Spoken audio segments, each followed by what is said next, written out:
guerra, y ahí Fidelio, en nombre del 14 de junio, y muy particularmente de la corriente que él representaba en el 14, que eran los llamados transformistas, hizo el acuerdo de, en breve, así textualmente, en el tiempo más breve posible, ir a una reunión con el ya Camaño había decidido aceptar la agregaduría militar en Londres, ir a hablar es una serie de planes en Londres. Y posteriormente a esa conversación es que el 14 de junio manda a dos grupos, uno de 15 y otro de 13, uno a China y otro a Cuba, que iban a ser, cuando regresaran, las dos fuerzas principales de un núcleo estratégico de guerrilla rural, pero las cosas no se dieron como fueron, como se planificaron, porque incluso la lucha, que en ese momento la lucha interna que predominaba en el 14 de junio hizo que la línea oficial que tenía el 14 al momento de irse los dos grupos para Cuba y para China se variara, porque los que vinieron de China, para usar una expresión popular dominicana, vinieron virados como el tiburón, ideologizados con una campaña que en China había en ese momento al calor de la revolución cultural proletaria contra el catrismo de hebreísmo, peligrosa variante. Y es tan así que cuando el 14 de junio en su órgano anuncia que Amaury es elegido vicepresidente de la OLA, un evento donde se atacó duramente al Partido Comunista de Venezuela, ligado a la Unión Soviética, el titular del 14 de junio decía: de cara hacia la guerra, por el Partido Proletario y contra el revisionismo. O sea, esa era la visión que en ese momento había. Y de ahí se ha tejido entonces una leyenda o un mito de que tiene que ser aclarado.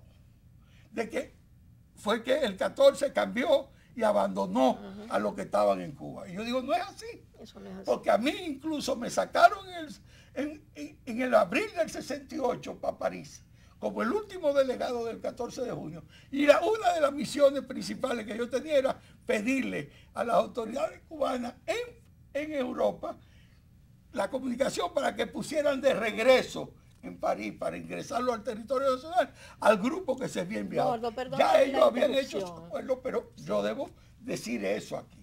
Eso es muy importante lo que estás diciendo, porque en testimonios que me ha dado a mí Fidelio Despradillo, también porque como bien tú dices, o sea, los héroes, los sobrevivientes de Caracoles, fundamentalmente Hanle Herman, todos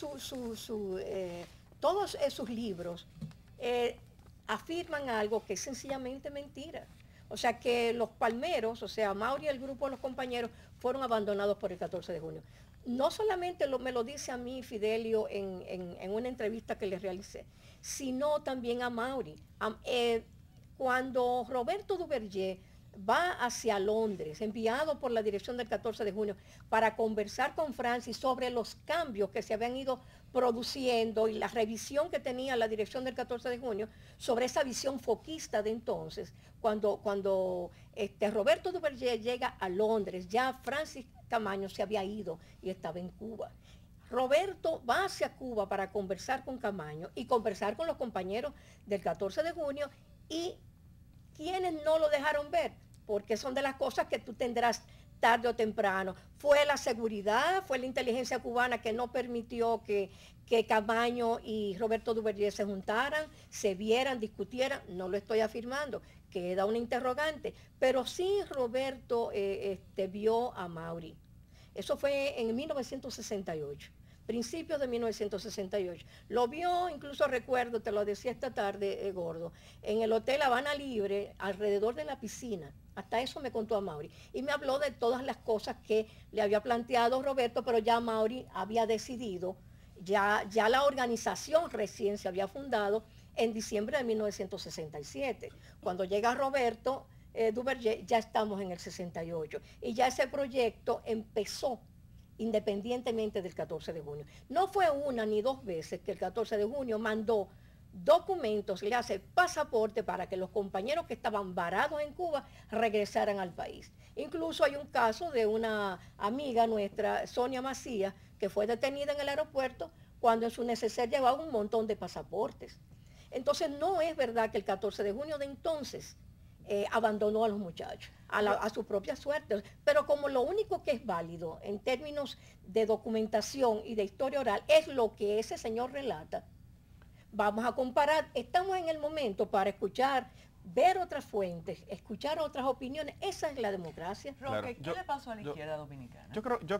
Quiero insistir en la importancia de la investigación, ¿verdad?, histórica, para que se puedan comprender mejor estos acontecimientos y poner incluso estas distintas voces que a veces se enciman y a veces proyectan ruido. Evidentemente hay que recuperar la parte testimonial y la historia oral, pero hay que ir también a la parte documental. La Carta de Amaury es un documento que inexorablemente marca y yo pienso que sigue siendo un desafío para entender los acontecimientos de esa época. Ahora, yo quiero señalar algo con relación a lo que tú preguntabas antes, Carmen. Es importante para la juventud de hoy y la de mañana que podamos contar con una comprensión de estos hechos históricos, porque recordemos que las posibilidades de avanzar en el futuro tienen mucho que ver con la posibilidad de arrimar de vez en cuando al espejo retrovisor para uno comprender. Y yo pienso que mientras estén llenos de, digamos, de nubarrones los acontecimientos históricos más recientes, no vamos a poder avanzar. Por eso yo pienso que desde los actores de la sociedad civil, desde la academia y en su momento la historia, digamos, la historiografía que se comparte en el sistema educativo nacional, tiene que poner este tema y estos temas a debate, y por eso es muy importante lo que, insisto, ocurrió el día 10, que hizo trascender, digamos, el acontecimiento. Ahora bien, un aspecto que uno siempre se pregunta, y tú preguntabas, ¿y eran este grupo, estos núcleos, los que iban a hacer el cambio, los que iban a propiciar la transformación, la revolución? Yo diría que prevalecía un enfoque, y en la región, con las reflexiones que hizo el Che Guevara alrededor digamos, de su comprensión de cómo entendió la guerra de guerrillas, y Reyes de Braya, que desarrollaron, digamos, algunas reflexiones metodológicas. Ellos llegaron a hablar incluso de tres fases inexorables, que hablaban de que había que formar un núcleo, un foco, que en una estrategia inicial que se llamaba estrategia defensiva, iban a dar golpes progresivos y se iban a refugiar digamos, a través de sus cadenas clandestinas y de sus procesos de interconexiones con las masas, con los grupos.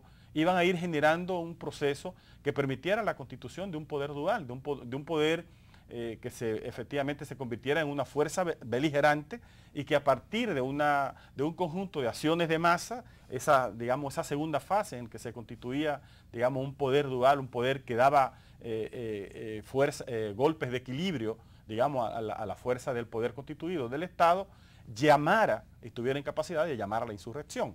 Y ese era el esquema, o sea, llegaba el foco, se establecía en un polo, golpeaba de vez en cuando, se retiraba, iba generando, digamos, empatía, daba golpes, digamos, de impacto, iba creando las condiciones para constituirse en una fuerza beligerante, reconocida, con una estrategia, digamos, de inserción en las masas, y que creara las condiciones de un equilibrio de posiciones, con dominios de zonas y territorios, con una capacidad de mantener esos dominios en los territorios y crear al final una condición que le permitiera hacer la insurrección.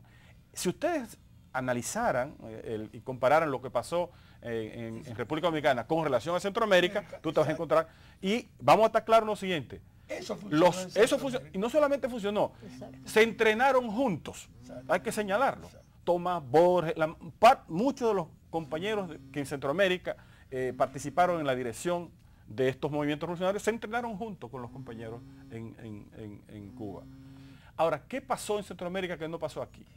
Yo siempre he dicho, aquí aconteció un hecho, que digamos que se agotó un esfuerzo importante durante la Guerra de Abril, y digamos, los contrarios aprendieron, y el imperialismo aprendió y hizo ajustes.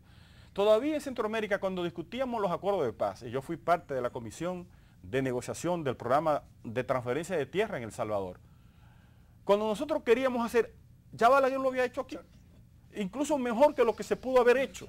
Entonces, cuando tú te pones a pensar, pero ven acá, no, después de 10 años de guerra, de 3 años de negociación, absolutamente. entonces tú decías, pero, y una serie de acontecimientos que, institucionales algunos, que eran fundamentales entender que, bueno, era que aquí estaba aconteciendo algo que no permitía que esa receta funcionara. Pero, además de eso, lo que señalaba el Gordo, nosotros en el proceso de polarización, en el proceso de sectarización de la izquierda, nos agarra también temprano. En muchos de esos contextos, esos debates no se hicieron. Y se desarrollaron muchos de estos movimientos, y específicamente, digamos, el Frente Sandinista, alrededor de un movimiento nacional popular. Y había muchas discusiones de aquellos que tenían, digamos, más construcción teórica. Recuerden la tendencia GPP, la tendencia proletaria, que era la que tenía el cuerpo más teórico, pero la insurreccional, en la que estaban Daniel y los hermanos, fundamentalmente era un movimiento de masa con un arraigo impulsando una revolución popular nacionalista. Evidentemente el contexto también de una dictadura con la característica que tenía la dictadura somocista, que permitía crear una serie de condiciones de luchas amplias, democráticas, que dio lugar a una serie, digamos, de alianzas importantes, en las cuales los movimientos sociales fueron ganando una presencia, una efervescencia que en cierto modo Balaguer aquí tampoco la permitió porque fue muy intolerante. Y recordemos ese análisis que se ha hecho, digamos, de la caracterización del bonapartismo de Balaguer, que Balaguer golpeaba duro al mismo tiempo que costaba de manera sistemática y desarrollaba algunas acciones. Entonces, esos elementos para mí es importante ponerlo en la perspectiva histórica de la comprensión de este acontecimiento. Una pausa y regresamos de inmediato.